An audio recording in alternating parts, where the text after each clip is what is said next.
சரி ரைட்டு சும்மா வந்து வணக்கம் மக்களே. இப்போ வந்து அப்படியே தொடர்ந்து அதே காஸ்டியூம்ல 2வது வீடியோ எடுக்க போறோம். இதுக்கு முன்னாடி வீடியோ வந்து நான் என்னோட புலம்பல்களை தரல. அதுக்கு முன்னாடி வந்து நானும் மோசமான படம் தான் பார்த்தேன் அப்படின்னு சொன்னவன் நான் என்னோட புலம்புல போட்டதுக்கு அப்புறம் இல்ல நான் நல்ல படம் தான் பார்த்திருக்கேன். நான் புலம்பலாம் தான் நினைச்சேன். ஆனா இவர் புலம்புனதுக்கு அப்புறம் நீ எல்லாம் தப்பிச்சிட்டடா, நல்ல படம் பார்த்துட்டு வந்துருக்கடான்னு தோணுது. இப்ப நம்ம பார்க்க போற படம் வந்து நடிகர் லால் ஜூனியர். முதல்ல எக்ஸ்பெக்டேஷன்ல இருந்து ஆரம்பிச்சு எனக்கு எக்ஸ்பெக்டேஷன் பயங்கரமா இருந்துச்சு கைஸ். நான் ட்ரெய்லர் பார்த்தேன்.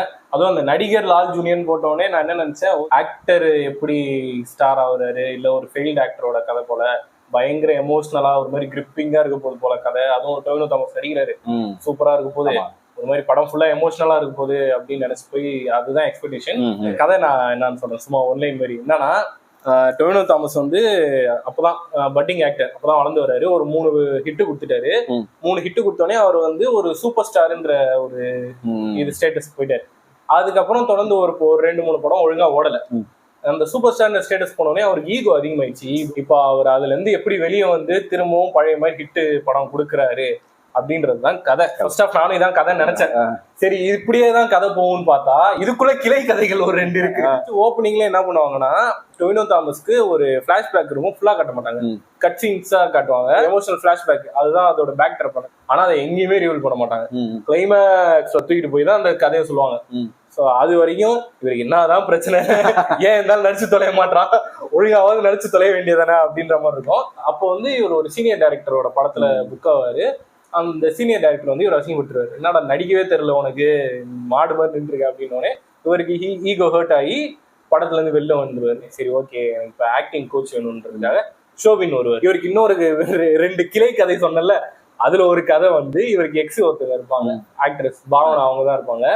இப்ப இவரு ஷோபின் வந்து ஆக்டிங் சொல்லி தர வர்றாருல, பாவனா கூட இன்ட்ரோடியூஸ் ஆயிடுவாரு. அதை பத்தி இவருக்கு டென்ஷன் ஆகும். இப்போ கொஞ்சம் ரெக்கவர் ஆகி நல்லா பெர்ஃபார்ம் பண்ண வருவார். இவரோட ஃபர்ஸ்ட் இவர் இன்ட்ரடியூஸ் பண்ணவரோட படத்துல நடிக்க போவார். அந்த ஷூட்டிங் ஸ்பாட்ல சின்ன பிரச்சனை ஆயிடும். பிரச்சனை ஆனதுனால எல்லாம் வீட்டுல உட்காந்து சரக்கு அடிச்சிட்டு இருப்பாங்க. சரக்கு அடிச்சிட்டு இருக்கும்போது இந்த ஆளுக்கு திரும்ப ஈகோ பூஸ்ட் ஆகி கூட இருக்கவங்களே அவர் கூடயே ஒரு பையன் இருப்பான், டிரைவரு, எல்லாமே அவன் தான் பார்ப்பான். அவனே ஹர்ட் பண்ற மாதிரி பேசுவார். ஷோபினையும் அடிச்சிருவாரு. நீ பாவனா கூட சுத்திட்டு இருக்க காரணம் காட்டி இவர் அடிச்சிருவாரு. இவன் கூடயே தான் இருப்பான், ஆனா கொஞ்சம் அப்செட் ஆயிடுவான். ஷோபின் கிளம்பி போயிடுவாரு. இதுக்கு மேல நீயே பாத்துக்கடா கிளம்பி போயிடுவாரு. இதுக்கப்புறமா இவர் எப்படி அதுல இருந்து வெளியே வராரு, ஒழுங்கா நடிக்கிறாரா இல்லையா, இவரோட எமோஷனல் பேக்ரவுண்ட் என்னதான், ஏன் நடிச்சு தொலைய மாட்டாரு, என்னதான் இவருக்கு பிரச்சனை அப்படின்றதுதான் கதை. இவர் ஒரு இடத்துல ரியலைஸ் பண்ணுவாரு. அது ஏன் ரியலைஸ் பண்றாரு, எதுக்கு ரியலைஸ் பண்றாரு, அவர் ரொம்ப ஹார்ட் ஹீட்டிங்காலாம் இருக்காது அந்த ரியலைஸ் பண்ற பாயிண்ட்லாம். அதாவது பெரிய ஹீரோ, நல்ல சூப்பர் ஸ்டார் ஸ்டேட்டஸ் இருக்கு அவருக்கு அப்பதான் தெரியுது, நமக்கு ஒரு சீன் சொன்னாங்கன்னா நம்ம ரியல் லைஃப்ல இருந்து கொஞ்சம் இன்ஸ்பயர் ஆகி நடிக்கணும்ன்றது அவர் அப்பதான் ரியலைஸ் பண்ணி அப்பதான் அது இன்ஸ்பயரே ஆகுற. என்ன ப்ரோ ஏன் ப்ரோ இப்படி பண்ற. இந்த படம் வந்து ரொம்ப மொக்கனும் சொல்ல முடியாது, சூப்பர்னு சொல்ல முடியாது, நல்லா எடுத்துட்டு போயிருக்கலாம். நல்ல நான் என்னதான் பாசிட்டிவ். ஓகே படம் பார்த்து முடிக்கிறப்ப பாசிட்டிவ் என்னன்னா இதுதான், ஆக்டர்ஸ் தான் பாசிட்டிவ். டொவினோ தாமஸோட ஸ்கிரீன் பிரசன்ஸ், அவரோட ஆக்டிங் சூப்பரா இருந்துச்சு. அதே மாதிரி ஷோபின் கம்மியா தான் வருவாரு, ஆனா வர்ற சீன்லாம் நல்லா இருக்கும். ஹியூமர் ஒரு சில இடத்துல எல்லாம் நல்லா அங்கங்க அப்படியே கதை போற போக்குல நிறைய இடத்துல ஹியூமர் வரும். ஓரளவுக்கு நல்லாவே ஒர்க் அவுட் ஆகும், நல்லா தான் இருக்கும். ஹியூமர்லாம் ஒன்றும் குறை சொல்ற மாதிரிலாம் இருக்காது. அது ஒரு மாதிரி பாசிட்டிவ் கரெக்டா இருக்கும். மற்றபடி மியூசிக் ஒன்றும் பெருசா இல்லை, சினிமாட்டோகிராஃபி நார்மல் தான். அதான் ரிமார்க்கபிளா அந்த படத்துல எதுவுமே இருக்காது.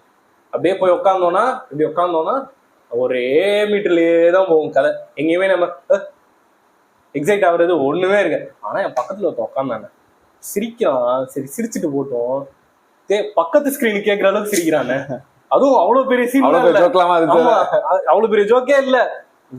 அவன் ஜோக் இப்பதான் சொல்ல வரான், அதுக்குள்ள சிரிச்சிடறாங்க. நெகட்டிவ் அப்படியே வந்தோம்னாக்கா எது கதைன்னு எனக்கு புரியவே இல்லை கடைசி வரைக்கும். நான் சொன்னல அவருக்கு ஒரு எமோஷனல் பிளாஷ்பேக் இருக்குன்னு, அது என்னன்னு அவங்க காட்டவே இல்லை. காட்டாததுனால அந்த கேரக்டர் ஃபீல் பண்ணும்போது நமக்கு புரியவே மாட்டேங்குது, கனெக்ட் ஆகல. எந்த எமோஷனல் சீனுமே கனெக்டே ஆகாது. கிளைமேக்ஸ்ல வந்து அவர் நல்லா நடிச்சிருப்பாரு. அந்த சீனை எக்ஸிக்யூட் பண்ண விதமுமே நல்லா இருக்கும். லைட்டா ஓகே அப்ப இதுதான் பிரச்சனை போல அப்படின்ற மாதிரி இருக்கும். எப்படி எடுத்துட்டு போறதுன்னு அவங்களுக்கும் தெரியலையா என்னன்னு தெரியல. இவரோட எமோஷனல் பேக்ரவுண்டை வச்சு மட்டும் எடுத்துட்டு போறதா, இல்ல இவரோட ஈகோ அதனால எடுத்துட்டு போறதா, மாறி மாறி இப்படி போவோம் அப்படி போவோம் இப்படி போவோம் அப்படி திடீர்னு போய் எக்ஸ் வீட்ல கேக் வாங்கி தருவாரு. அங்க ஒரு புது கேரக்டர் வரும் சம்பந்தமே இல்லாம, அந்த கேரக்டர் எதுக்கு வருதுன்னே தெரியாது. உங்க படமும் என் வாழ்க்கையும் ஒரே மாதிரி இருக்கு, நான் இப்ப சூசைட் பண்ண போறேன்னோ, இவரு எக்ஸுக்கு வாங்கிட்டு வந்த கேக்கை வச்சுட்டு இவரு போயிடுவாரு அவனை பிடிக்க. எக்ஸ் அதனால அது டென்ஷன் ஆயிடும்.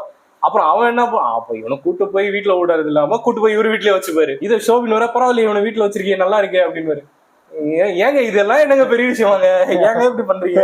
ஒரு மாதிரி ரொம்ப கனெக்ட், கதையிலேயே பெருசா கனெக்டிவிட்டி இருக்காது. கடைசியிலே எப்படி எப்படியோ சேர்க்க ட்ரை பண்ணாங்க, ஆனா பெருசா ஒன்னும் கனெக்ட் ஆகல. ஆனா அரண்மனை 4 அளவுக்கு கேவலமா இல்ல. அத உடுப்பா, அது எப்பயுமே நான் படத்துக்கு போறப்பயே நான் கனெக்டே இல்லாம தான் நான் போனேன். எந்த இடத்துலயுமே நான் கனெக்ட் டிஸ்கனெக்டடா அப்படி தனியா தான் அப்படி உட்கார்ந்துருந்தேன். அதை பாத்துக்கங்க மக்களே. அதாவது மலையாள சினிமா வந்து பயங்கரமா போய்கிட்டு இருக்குது, தமிழ் சினிமா படுத்த படுக்கையா போயிட்டு இருக்குன்னு சொல்லிட்டு இருக்கு. அதே சமயத்துலதான் மலையாள சினிமாலையும் சில மோசமான படங்கள், சில அதாவது எக்ஸ்பெக்டேஷன் மீட் பண்ண மோசமான படங்கள் இல்ல, எக்ஸ்பெக்டேஷன் மீட் பண்ண படங்களும் வந்துட்டு தான் இருக்குது. தமிழ்ல பாத்தீங்கன்னா ஒரு நொடி மாதிரி நல்ல படமும் இருக்குது. அங்க ஒரு சில ஜெம்ஸ் இருக்குது. தமிழ்ல வந்து பயங்கரமான படம் வந்துச்சுன்னு சொல்ல மாட்டேன், பெரிசா ஹிட் ஆகிற அளவுக்கு பெரிய நடிகர்கள் கிட்ட இருந்து ஒன்றும் பெருசா வரல. எனக்கு ரத்னம் வந்து வீடியோ நாங்க எடுத்தோங்க. அதாவது ஒரு நாய் அந்த நாய் சொல்றானேன்னு நான் போய் படம் பார்த்தேன். அந்த வீடியோ எடிட் பண்றது கூட எனக்கு மனசு வரல. எனக்கு ஒரு மாதிரி ரொம்ப வெறுப்பா இருக்குது. அது ஒரு மாதிரி அது படம் பாக்குறப்பே சலிப்பா தான் பார்த்தேன். யோசிச்சு பாருங்களேன், தியேட்டர்ல 5 பேர் தான் உட்காந்துருந்தோம், அதை நானும் ஒரு ஆளு. அப்பயும் சலிப்பு, வீடியோ எடுக்கிறப்பயும் எனக்கு வீடியோ சொல்றப்பயும் எனக்கு சலிப்பு. அதை நான் என்ன எடிட் கூட நான் என்ன எடுத்து வைக்கல, நான் அதை டவுன்லோட் பண்ணி மட்டும் தான் வச்சிருக்கேன். கை மாசம் கட்டே பண்ணல. ஆமா, எக்ஸ்பெக்டேஷன் எல்லாம் போய் உட்காந்தீங்கன்னா ஒரு வாட்டி பார்க்கலாம், அவ்வளவுதான். டொவினோ தாமஸ்க்காகவும் ஷோபின்காகவும் ஒரு வாட்டி பார்க்கலாம், அவ்வளவுதாங்க. நடிகர் பத்தி அவ்வளவுதான். இன்னைக்கு இந்த வீக்கெண்டோட எங்களோட அடிகளும் அவ்வளவுதான். அதனால இதுக்கப்புறம் ஏதாவது நல்ல படம் வந்துச்சு அப்படின்னா அதுல வந்து உங்களை மீட் பண்ண. அடுத்து என்ன நல்ல படம் வருது? ஸ்டார் வருது. அப்போ ஓகே. அதனால அடுத்த ஒரு நல்ல வீடியோவோட மீட் பண்ணணும்னு நினைக்கிறேன். நன்றி, வணக்கம்.